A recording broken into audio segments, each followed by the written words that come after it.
The cold Wyoming wind whipped across the valley floor, carrying the scent of pine and the heavy weight of an impending decision from his office. Window David Hawley, a senior park ranger at Yellowstone Ridge National Park, watched the solitary figure of the bison at the edge of the reinforced containment paddock. The animal stood like a monument of dark fury, a 2,000-pound titan of muscle and rage against the serene backdrop of the Grand Tetons. His name on the official park roster was YNP-75, but to the rangers who had dealt with his unpredictable violence for the past 3 years, he was known simply as Thunder, a name earned not from his voice, which was a low rumbling bellow, but from the sound his hooves made when he charged.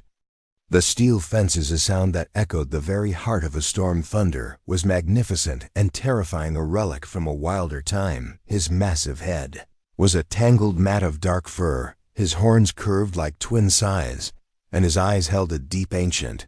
Before we jump back in, tell us where you're tuning in from. And if this story touches you, make sure you're subscribed, because tomorrow I've saved something extra special for you. Fury that seemed to burn with a light of its own for 3 years. He had been a problem, a constant source of danger and anxiety within the park.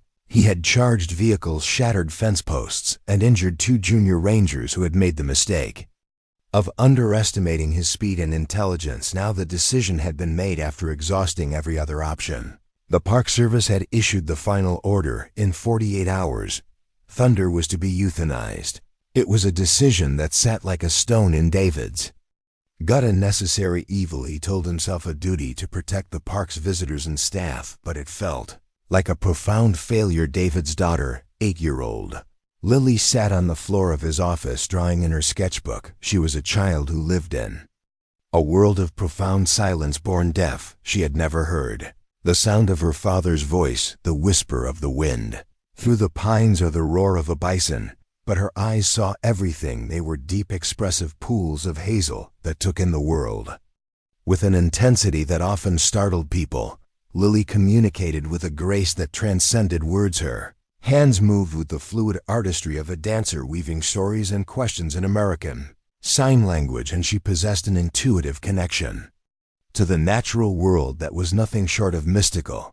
She could sit for hours watching a herd of deer, her presence so calming that they would graze peacefully just feet away. She understood the subtle language of animals, the flick of an ear, the tension in a shoulder, the flicker of an eye, in a way that David, with all his years of training, never could. She looked up from her drawing, her gaze following her father's to the lone bison in the paddock. Her small fingers moved quickly. Why is he alone? Sad father. She signed the word sad, was a gentle closing of her hand over her heart, a gesture that was both simple and profound. David sighed and knelt beside her.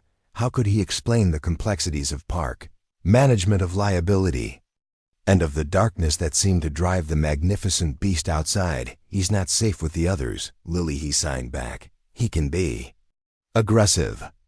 Lily looked from her father to the bison, her head tilted in a gesture of deep concentration. She didn't see aggression when she looked at Thunder. She saw a loneliness so vast and so deep it felt like a physical ache, a silent scream that no one else seemed to hear. She tugged on her father's sleeve, her eyes wide with a plea that needed no translation. I want to see him. Lily, no, it's not safe. He's behind 2 sets of fences for a reason. But Lily's gaze was insistent. It held a certainty that David found himself unable to argue with. Just for a minute, he signed, finally relenting against his better judgment. From the observation tower only.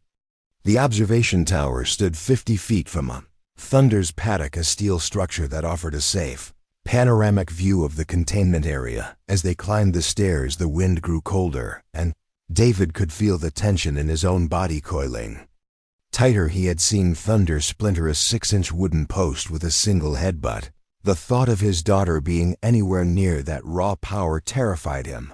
But when they reached the top and Lily first laid her eyes on Thunder from this closer vantage point, something shifted in the air. The bison, who had been pacing restlessly along the far fence line, stopped dead in his tracks. He lifted his massive head and turned to look directly at the observation tower. His gaze wasn't filled with the usual rage or aggression. It was filled with a startling and unmistakable curiosity. It was as if he had sensed her presence, a silent soul, recognizing another. He sees me.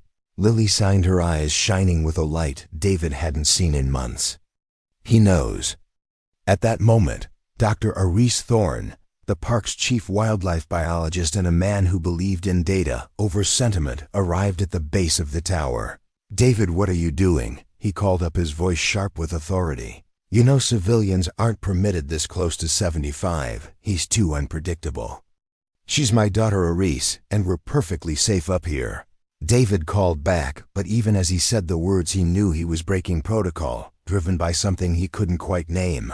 A father's desire to grant his daughter a simple wish, or perhaps a desperate hope that she might see something they had all missed. Dr. Thorne was a man of science, a pragmatist who had worked in wildlife management for 25 years. He saw thunder not as a tragic figure, but as a dangerous liability, a genetic anomaly whose aggression threatened the stability of the entire herd. The animal's behavior is a textbook case of hyperaggression. He had stated in the final report, rehabilitation is not a viable option. Euthanasia is the only responsible course of action. But as Dr. Thorne watched from the ground, what happened next defied every textbook he had ever read. Lily leaned against the railing of the tower, her small form silhouetted against the vast Wyoming sky. She didn't make a sound. She didn't wave.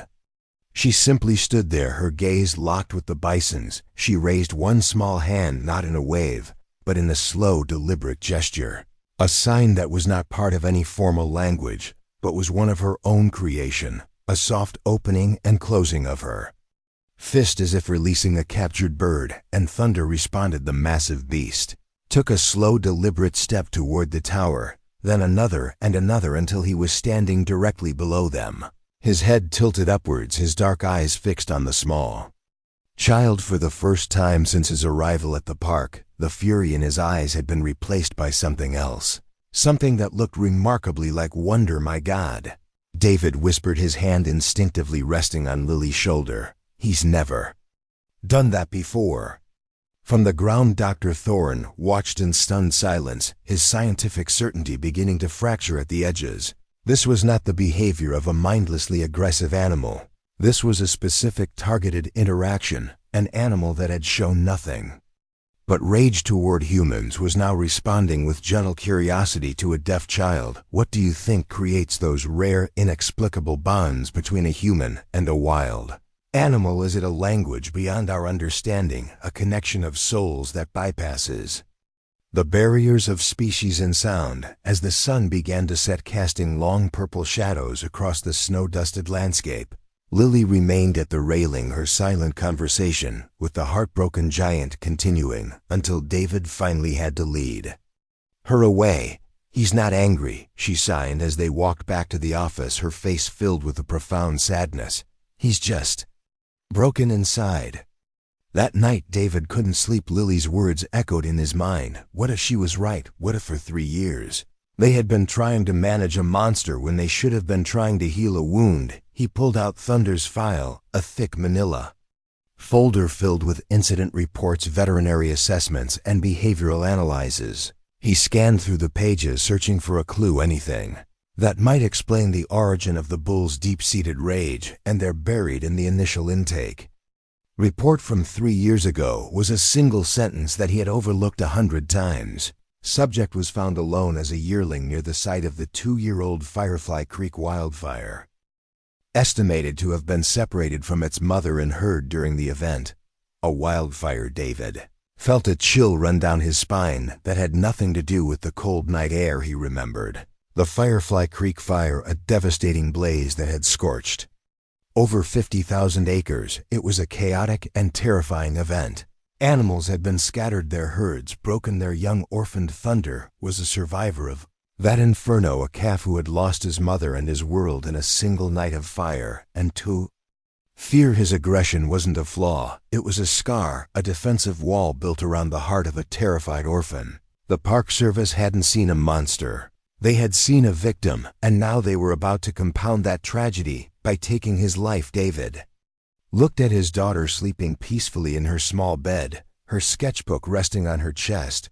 He knew then that he couldn't let the order stand. He didn't know how, but he had to find a way to reach the broken animal in the paddock outside. He had 47 hours to save Thunder's life, and he had a feeling his silent daughter was the only one who held the key the next morning. David Haley walked into Dr. Aris Thorne's office with a resolve that surprised them. Both he laid Thunder's file on the desk, open to the page about the Firefly Creek wildfire. "We missed this, Aris." David said, his voice steady. "His aggression isn't genetic, it's trauma. He's a fire orphan." Dr. Thorne looked at the report, then back at David, his expression a mixture of skepticism and professional pride. "David, trauma doesn't create this level of sustained, unprovoked violence. A scared animal runs. A traumatized animal avoids. This one seeks conflict. It's a fundamental difference." "Is it?" David countered, pushing the file forward. "Or is it a fundamental misunderstanding on our part? We've treated him like a prisoner for 3 years, reinforcing his belief that the world is a threat. What if we've been the cause of his continued aggression, not the solution?" "And what do you propose we do instead?" Dr. Thorne asked, leaning back in his chair, his arms crossed. "Sing him lullabies, hold his hoof, the clock is ticking." "David, in 36 hours that animal is scheduled for removal." David took a deep breath. The words he was about to say felt reckless, insane. "I want to let Lily try to reach him." Dr. Thorne stared at him as if he'd lost his mind. "Absolutely not. I will not sanction putting a child in any proximity to that animal. It's not just against protocol, it's criminally negligent." "Not in the enclosure," David said quickly. "In the secondary paddock, the one adjacent to his containment area with the reinforced barrier between them, supervised at all times. You saw how he reacted to her yesterday, Aris. Something happened between them that I can't explain, but I know it was real." For a long moment, the office was silent, filled only with the ticking of the clock on the wall, a relentless countdown to Thunder's final hour. Dr. Thorne was a man of logic, a scientist who dealt in observable facts and repeatable data. But what he had witnessed yesterday at the observation tower had planted a seed of doubt in his well-ordered world. He had seen the Bison's entire demeanor change at the mere presence of the child, a shift from pure rage to quiet curiosity. It defied explanation. But it was an observable fact. 1 hour, Dr. Thorne said finally, his voice tight. 1 hour supervised by you, me, and 2 other rangers. You have 1 hour to prove that this isn't just a father's wishful thinking, and if that animal shows a single sign of aggression, the experiment is over, and the schedule proceeds. If this incredible story of a second chance is touching your heart, please hit that like button and subscribe to our channel for more amazing tales of the unbreakable bonds that can form in the most unlikely of circumstances. Now let's see what happens when a little girl's silence meets a giant's roar.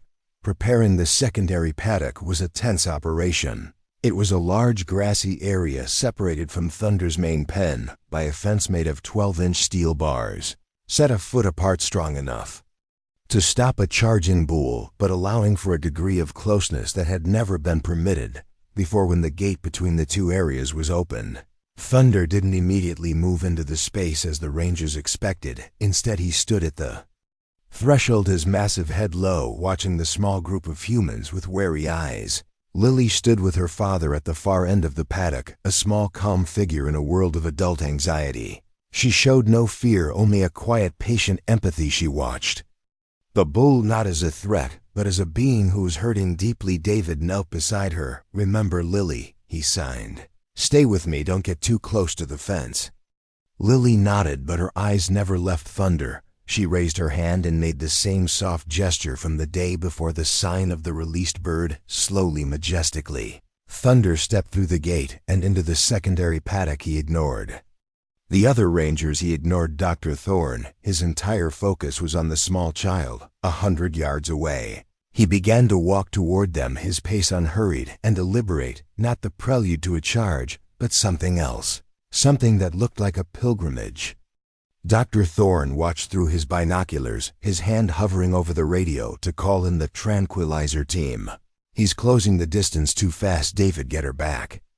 But David held his ground, his trust in his daughter overriding his fear. He watched as Lily took a small step forward, then another until she was standing just 10 feet from the formidable steel barrier. Thunder stopped a few feet from the other side, close enough now that they could hear the soft huff of his breath and see the deep intelligence in his dark eyes. He lowered his massive head, not in a threatening gesture, but in what looked like a bow. Lily sat down on the grass, cross-legged, her movements slow and non-threatening. She opened her sketchbook and began to draw. David realized she wasn't drawing the bison. She was drawing a picture of a forest, a mother and a baby, walking together through the trees. After a few minutes, she held the drawing up for Thunder to see what happened next. Left every person present speechless. The great bull let out a low, mournful sound, a soft bellow filled with a grief so profound it seemed to make the very air vibrate. He took another step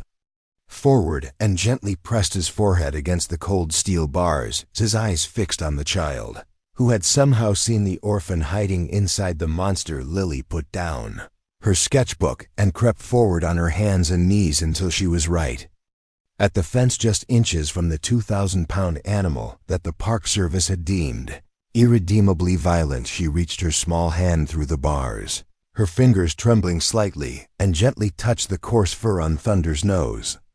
Bull didn't flinch. He didn't pull away. He closed his eyes and leaned into her touch, a silent surrender to the first gentle contact he had known in years. Tears streamed down David's face as he watched his silent daughter achieve what an entire team of experts could not. She had broken through the wall of rage, not with force or dominance, but with the simple, undeniable power of empathy. Incredible, Dr. Thorne whispered into his radio, standing down, his voice thick with an emotion he rarely allowed himself to feel. For the rest of the hour, Lily sat with Thunder, her hand often resting on his head through the bars. She didn't need to speak. Her presence was her message. You are not alone. I see your pain. You are safe here. The great bull stood like a statue, his entire being focused on the small child who had offered him a moment of peace in a life defined by fear. When the hour was up, and David gently signed to Lily that it was time to go, Thunder let out another low call, this time not of grief but of protest. He watched them walk away, his eyes following Lily until she was out of sight. That evening, Dr. Thorne called a meeting with the park superintendent. He presented his observations, his data, and the video footage of the interaction between Lily and Thunder. I was wrong. Dr. Thorne said, his voice clear and firm. I am officially requesting a 30-day stay on the removal order for YNP-75. I believe we are witnessing a telling and preparing this story took us a lot of time, so if you are enjoying it, subscribe to our channel. It means a lot to us. Now back to the story. Unique interspecies therapeutic event that warrants further study. The stay was granted, and for the next 30 days a new routine was established at the edge of Yellowstone Ridge National Park. Every afternoon, Lily would spend an hour with Thunder in the secondary paddock, their silent sessions becoming a ritual of healing that transformed them both. The change in Thunder was slow but undeniable. The constant pacing stopped. The rage in his eyes softened to a watchful intelligence. He began to show signs of curiosity in his surroundings, not just reacting to threats, but engaging with his world. He would bring Lily small offerings, a fallen branch, a strangely shaped stone, pushing them through the bars with his nose as gifts for her.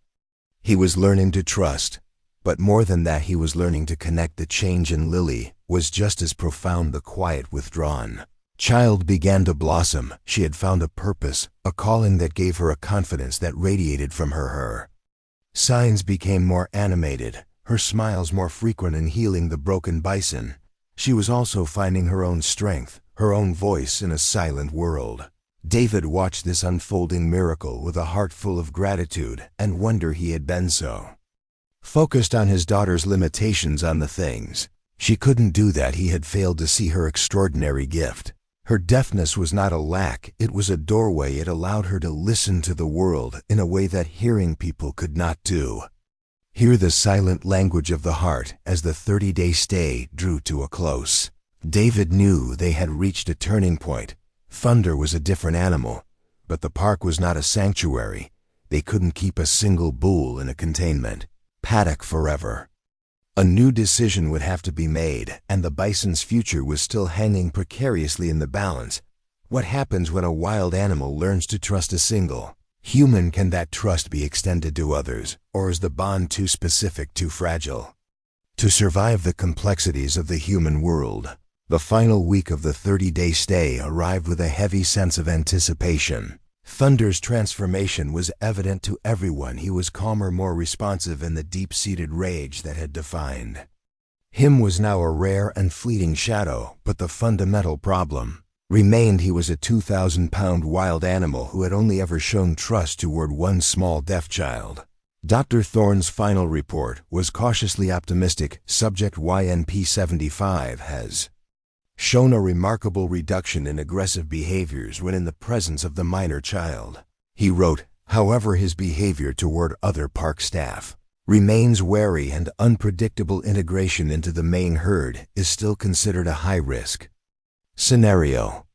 A meeting was scheduled for Friday to determine Thunder's ultimate fate. The options were limited: permanent containment, which the park couldn't afford; relocation to a private sanctuary, which had yet to be found; or the original and still looming option of euthanasia. David felt a growing sense of desperation. He knew in his heart that Thunder was no longer the same animal, but he had no way to prove it to the committee of bureaucrats who would decide his fate. The proof he needed came on a cold gray Wednesday afternoon in a way that no one could have ever predicted. A sudden autumn storm swept down from the mountains with terrifying speed. What began as a light rain quickly turned into a torrential downpour with gale-force winds and crackling lightning. The park's emergency sirens began to wail, a signal for all visitors and staff to take immediate shelter. David was in a meeting with Dr. Thorne when the storm hit. His first thought was of Lily, who was at the park's small educational center with a tutor. He immediately ran out of the office, heading for the center, but the path was blocked by a massive pine tree that had been felled by the wind, its branches tangled in a mess of downed power lines. "Lily," he shouted. Though he knew she couldn't hear him, panic seized him, a cold primal fear that was far worse than anything he'd felt facing down a charging bison. He had to get to her, but the path was impassable.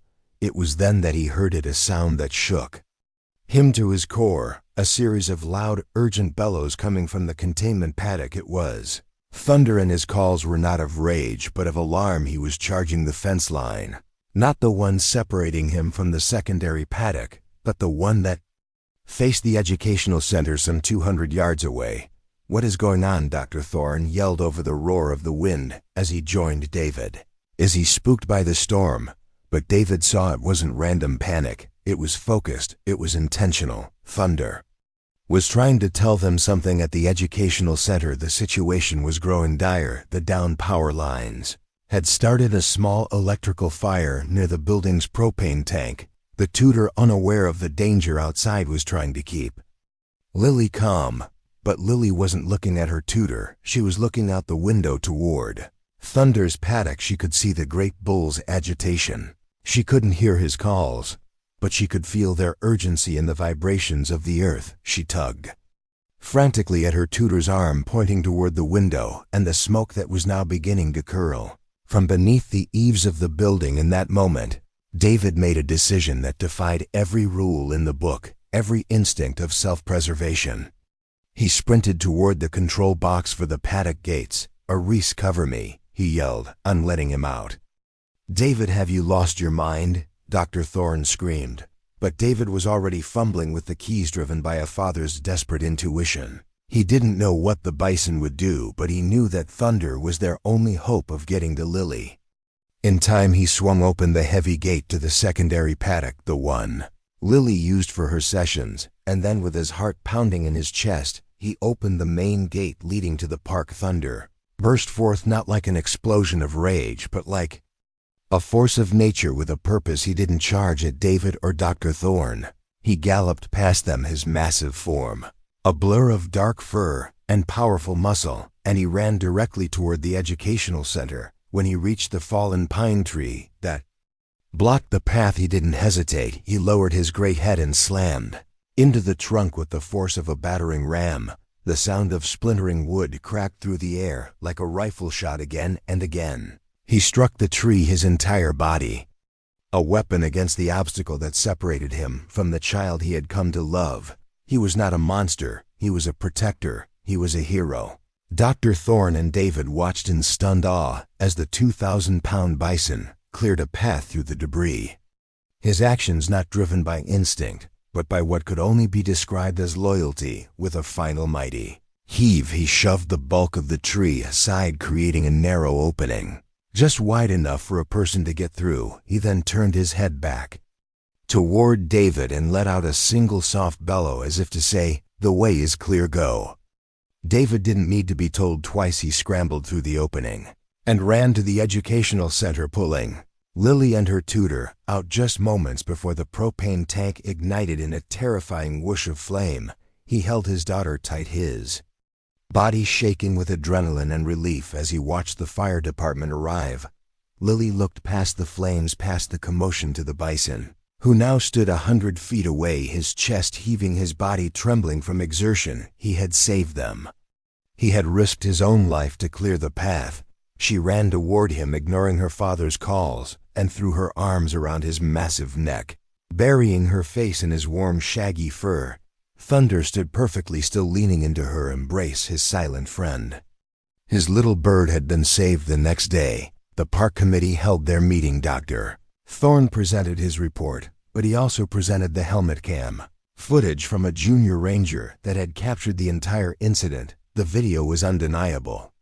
It showed a wild animal performing a deliberate act of rescue, demonstrating problem-solving skills, loyalty, and a courage that left the entire room in stunned silence. There was no debate. There was no discussion. The director of the Park Service stood up and made a simple announcement. YNP 75's removal order is permanently rescinded, effective immediately. Furthermore, we are approving the funding for the creation of a new specialized enclosure, the Thunder Sanctuary, where he will live out his days as a permanent resident and ambassador of this park. The news spread like wildfire. The story of the deaf child and the bison who saved her became a legend, a tale told around campfires and in news articles across the country. It was a story that reminded people that the greatest heroes don't always wear uniforms. Sometimes they wear a coat of shaggy fur, and that the most powerful communication doesn't require a single word spoken. Months later, the Thunder Sanctuary was complete. It was a beautiful, sprawling 20-acre habitat with rolling hills, a stream, and a grove of aspen trees where Thunder could live in peace. But his favorite spot was a small hill that overlooked the park's educational center, which had been rebuilt and renamed the Lee Hawley Center for Interspecies Communication. Every afternoon, Lily would sit on the porch of the center, and Thunder would watch her from his hill. Their silent conversations, continuing across the distance, they were a testament to a bond forged in silence and proven in fire. Dr. Thorne often visited the sanctuary, his scientific journals now filled with notes that sounded more like poetry than data. He was studying not just the behavior of a bison, but the nature of love itself, a force that defied his charts and graphs but was as real and as powerful as the mountains that framed the sky.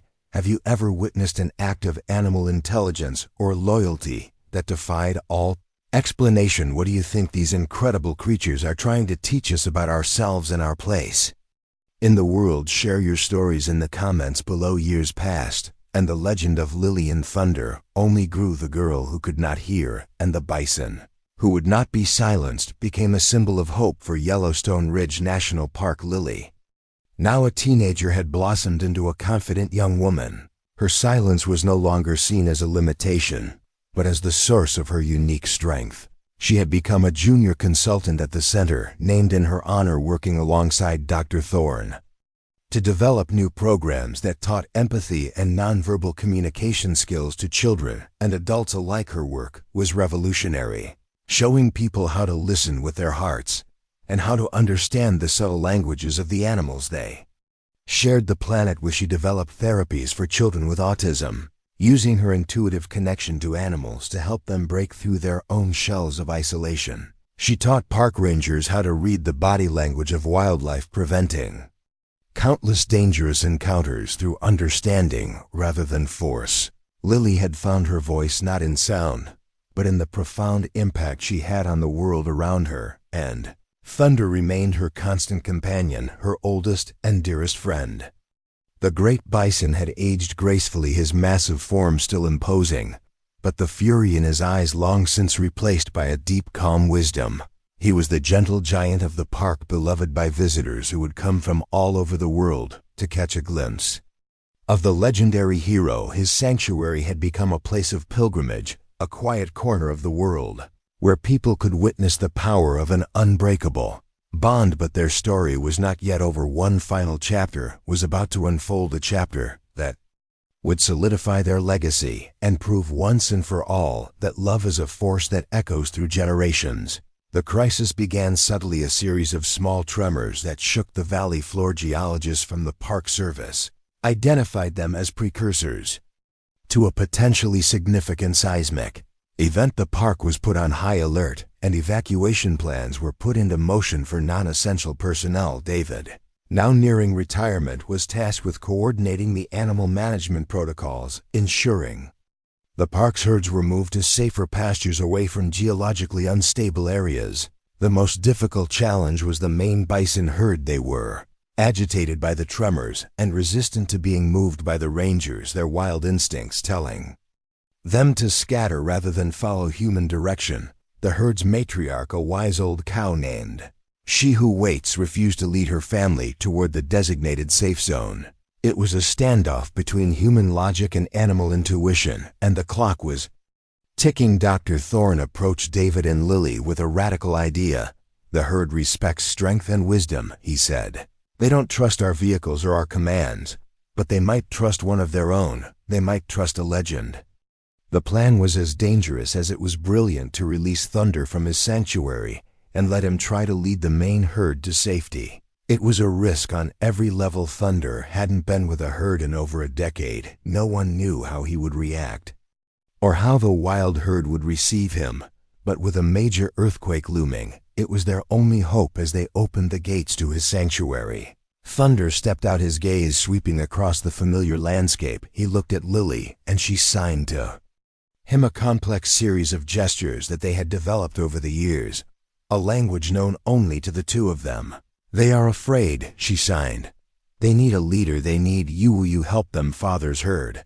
Thunder seemed to understand. He let out a low bellow that rumbled through the valley, and then began to walk not toward the mountains or the forest, but directly toward the agitated herd of over 300 bison. The confrontation was immediate and tense as Thunder approached. The wild bulls of the herd moved to challenge him, their heads low, their hooves tearing at the earth. They saw him as an intruder, a threat to their dominance, but Thunder did not respond with aggression. He stood his ground, his immense size a clear statement of his power, but his posture was not one of challenge. It was one of calm authority. She Who Waits. The old matriarch stepped forward, her ancient eyes appraising the newcomer. She and Thunder stood face to face for a long, silent minute. A king and queen of the plains communicating in a language that predated humanity. What passed between them, no one could say, but after that long moment, the old cow dipped her head in a gesture of deference and stepped aside. She had accepted him. He was their leader. With a single call, Thunder turned and began the long journey toward the high pastures of the safe zone, and this time, the entire herd followed him without hesitation. It was a sight that brought tears to the eyes of every ranger who witnessed it. A river of shaggy brown bodies flowing across the valley floor, led by a single magnificent bull who had learned the meaning of leadership. Not through dominance, but through compassion. He had learned it from a small deaf child who had taught him that true strength lies in protecting others. Lily and David watched from a ridge as the last of the herd disappeared into the safety of the high country. Just hours later, the earthquake struck, a powerful magnitude 6.8 tremor that sent rockslides tumbling down the very slopes the herd had just vacated. Thunder had saved them, all, his final act of heroism cementing his place in the annals of Yellowstone history in the aftermath. The world celebrated the hero. Bison once more, but Lily knew the truth. Thunder's greatest act wasn't just saving the herd, it was the quiet courage he had shown every single day for years.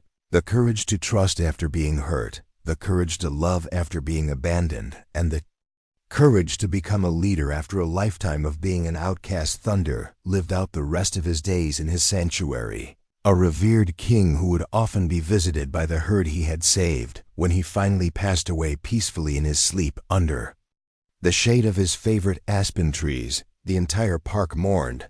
They buried him on the hill overlooking the center named for the girl who had saved him. A simple stone marker read Thunder YNP 75, a gentle giant, a loyal friend, a true leader. Lily grew up to become Dr. Lily Hale, one of the world's foremost experts in animal communication.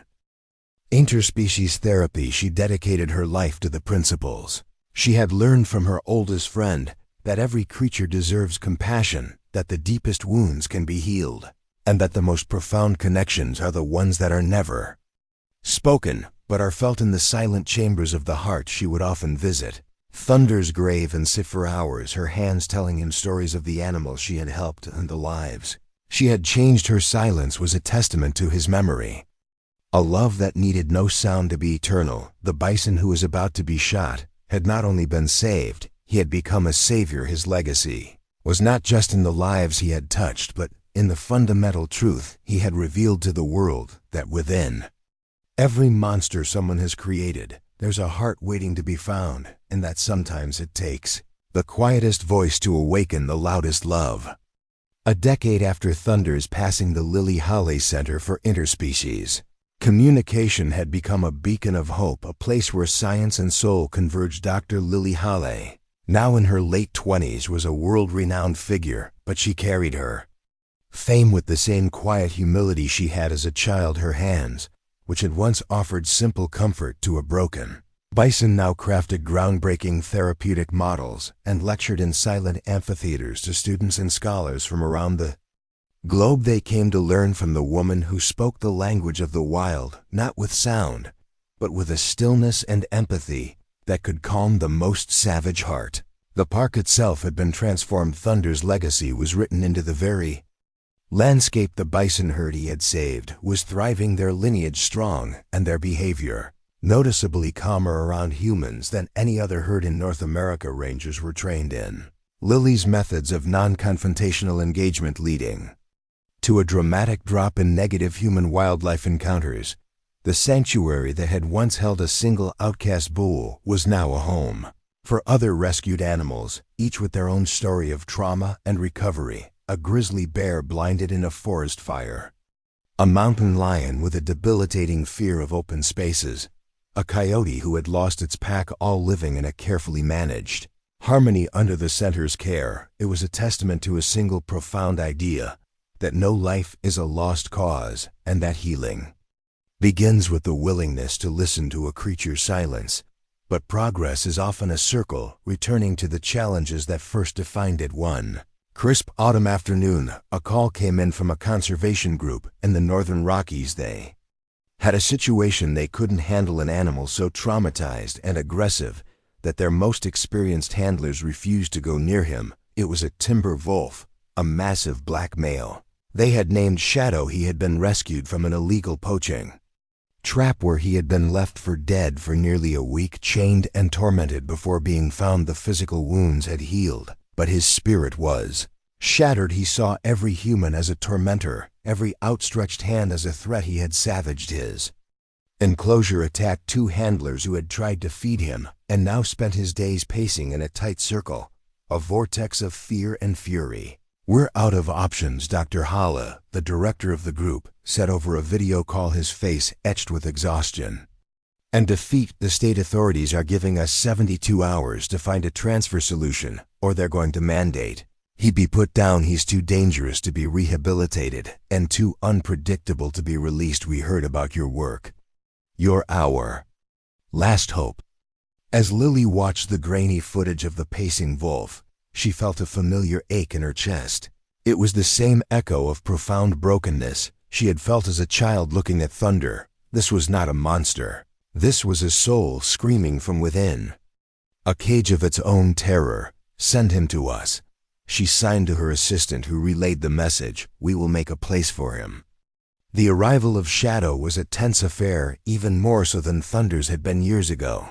He exploded from the transport vehicle, not with curiosity, but with pure, unadulterated rage. A whirlwind of black fur and bared teeth he threw himself against.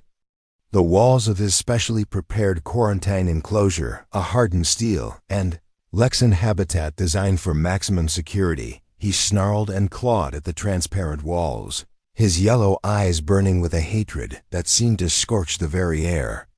His cortisol levels are off the charts, Dr. Aris Thorne, now a gray-haired and deeply respected elder consultant at the center, noted gravely. He's in a constant state of fight or flight. Lily, this is different from Thunder. Thunder's trauma was rooted in loss and fear. This Wolf's trauma is rooted in betrayal and active cruelty. It's a much harder wound to heal. But Lily was already in her element. She didn't see a monster. She saw the pain behind. The rage. She saw the memory of the steel trapped, the sting of the chain. The taunting faces of his captors. She walked toward the enclosure, her movements as calm and deliberate as they had been 2 decades earlier. She wore no special equipment, no protective gear. She was armed only with her silence and the lessons a great bison had taught her. She stopped 20 feet from the enclosure and sat down on the ground, just as she had done with Thunder all those years ago.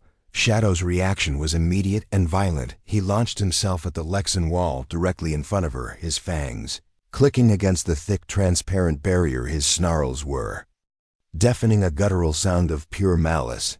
Any other person would have flinched, would have retreated. But Lily did not move. She simply met his furious gaze with one of profound and unwavering compassion. She did not try to soothe him. She did not offer gestures of friendship. She simply bore witness to his pain. She acknowledged his rage and accepted it without judgment. She was not there to fix him. She was there to be with him for hours.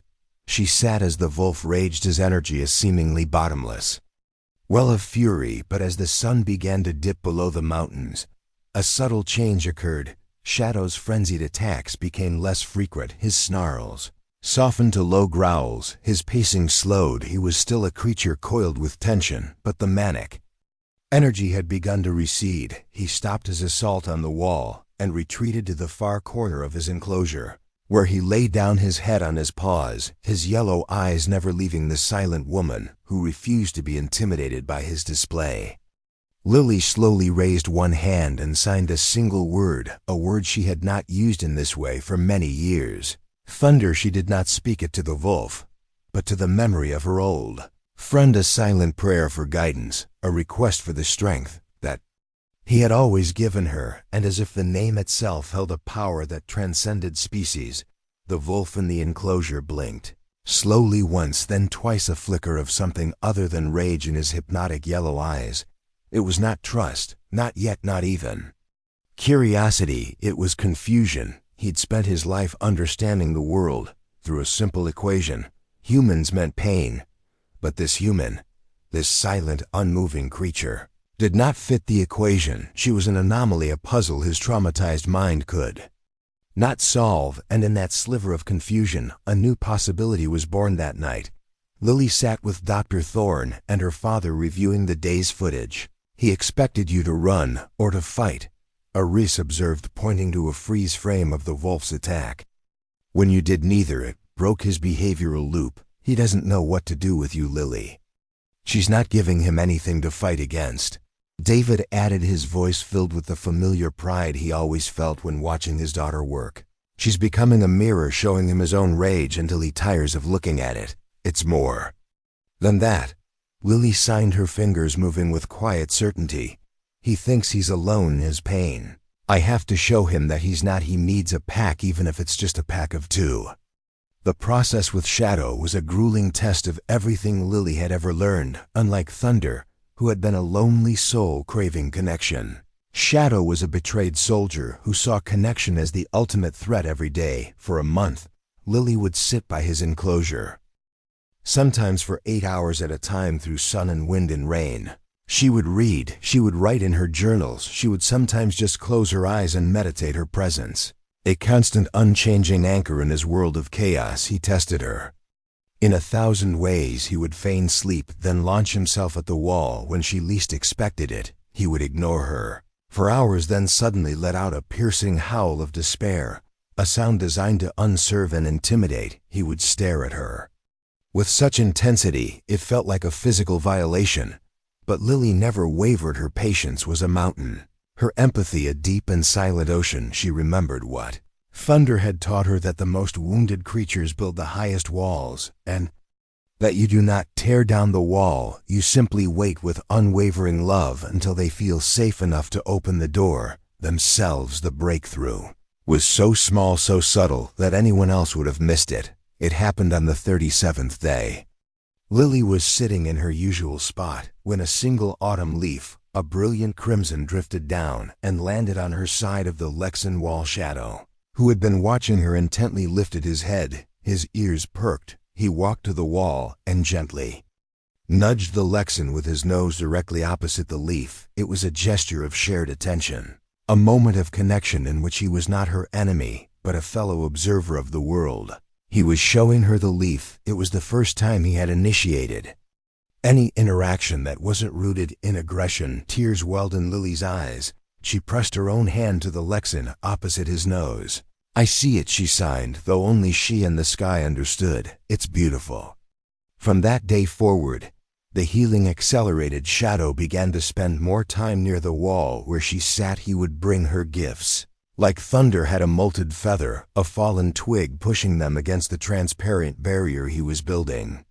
A bridge of fragile connection across the chasm of his trauma. Lily began to introduce new elements. She would bring a large ball and roll it gently against the Lexan. Shadow would watch it first.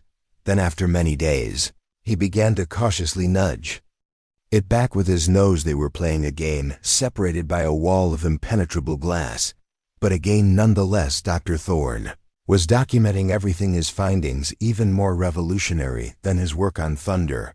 What Lily is doing is essentially rebuilding his neural pathways, he explained to a rapt audience of veterinary students. She's using consistent, positive, non-threatening interaction to create new associations in his brain, replacing the trauma response with a capacity for trust. It is a form of neural rewiring through pure empathy.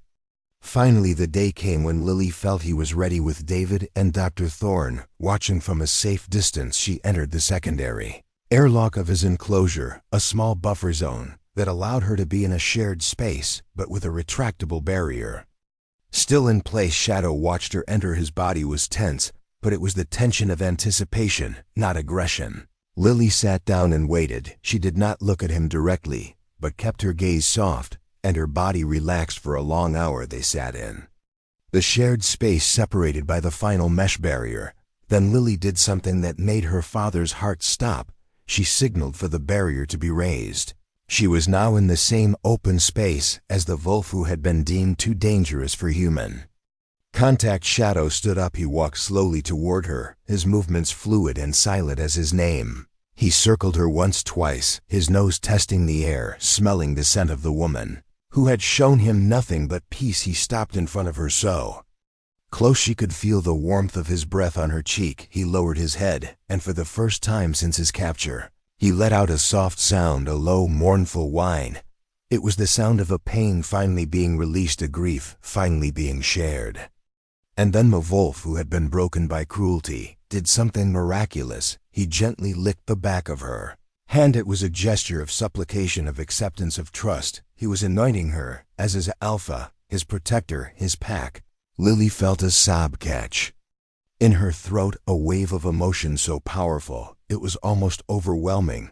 She reached out her hand slowly and rested it on his head, just as she had with Thunder all those years ago. The wolf's fur was thick and soft beneath her fingers. He leaned into her touch, his entire body surrendering to the comfort he had been denied for so long. As the sun set over the mountains of Wyoming, casting a golden glow over the sanctuary, a woman and a wolf sat together in the fading light, a silent testament to the enduring power of compassion.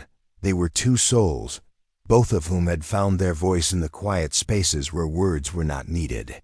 Lily looked at the magnificent animal now resting peacefully at her side, and she signed a message to the memory of the gentle giant who had started it all. Thunder, her hands whispered to the wind, "I found another one for you to be proud of."